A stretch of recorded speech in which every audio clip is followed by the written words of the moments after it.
So far this season, the New York Rangers have been, I would say, the most disappointing team in the entire NHL. They were going into this season supposed to be one of the better teams in the entire NHL, and whether or not you thought they could win a Stanley Cup, that's not the point. The point is this team was expected and should be, at least one of the better teams in the regular season for sure. They should be a team who is competing and should be in the mix and in a spot in that top three in the Metropolitan Division right now, but they're not because of the horrible and terrible hockey that they have played so far this season. So in today's video, we're going to kind of take a look at some stats, some kind of changes this team's made here, the numerous kind of lineup combinations. We're going to really take a look at a bunch of different things about the New York Rangers and kind of their terrible play so far this season. We've got stats, standings, like I said, the lineup combinations, the things that Lavi Lett and this coaching staff has tried to kind of, change, obviously. So we've got a lot of stuff to take a look at here today involving the New York Rangers. So let's just get right into it here. And we'll start things off by just taking a look at the NHL standings and where the New York Rangers currently sit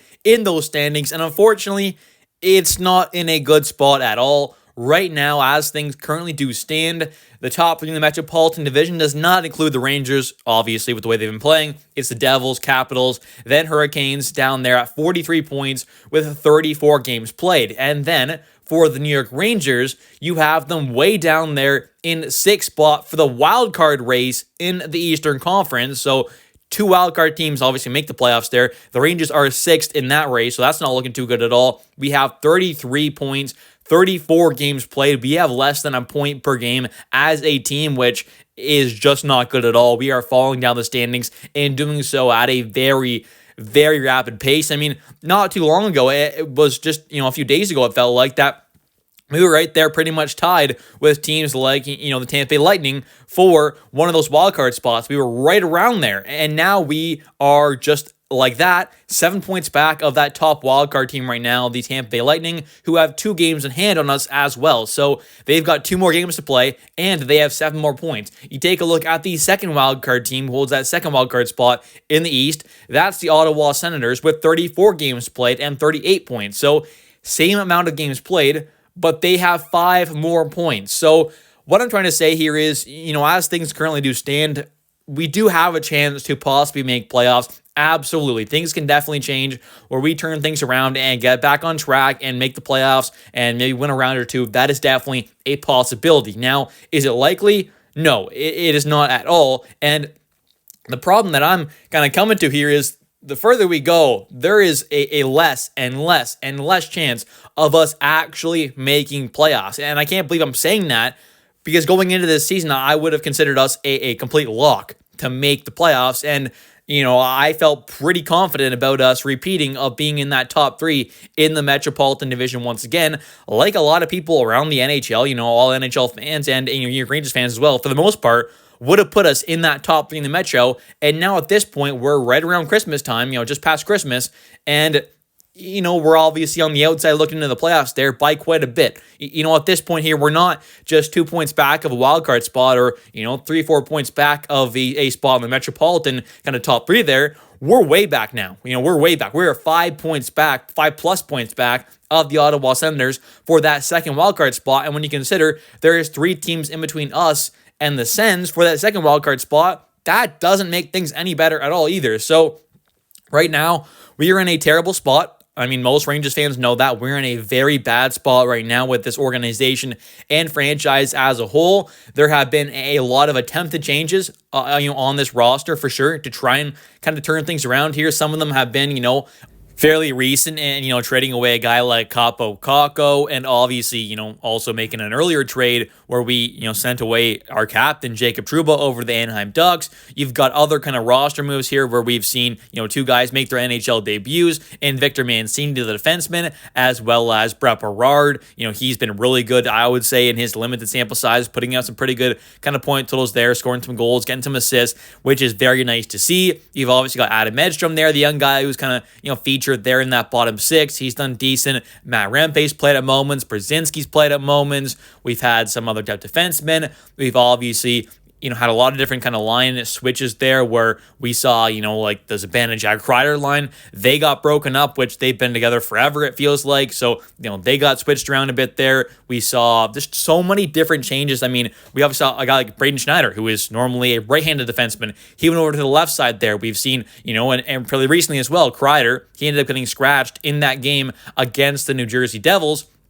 And it wasn't for necessarily trade reasons, it seems like. It was just to kind of bench him because of poor play. So maybe we see kind of more of that happen where maybe Zibanejad and Ryan Lindgren are next on that kind of thing there where they get benched for a game each as well just to kind of, take a seat, get a game off just because of poor play. So maybe that's a possibility there. But, either way, what I'm trying to get at with these kind of moves here and decisions that this team's obviously made and kind of changes is the fact that, personally, I don't think firing Peter Laviolette, the head coach, is going to fix this entire season or at least going to even turn us into a playoff team necessarily. Now, I still think playoffs are possible. Is it likely? Not really at this point, but I just don't really think firing a guy like Peter Laviolette is going to change everything and make things so much better. And I don't think he's the main issue with this team because you take a look at the changes that he's kind of made there, and maybe it is, getting a different voice in the locker room and stuff like that, but this is a coach who has, won a Stanley Cup. He's won at the AHL level. He's made the NHL finals 3 different times with 3 different teams.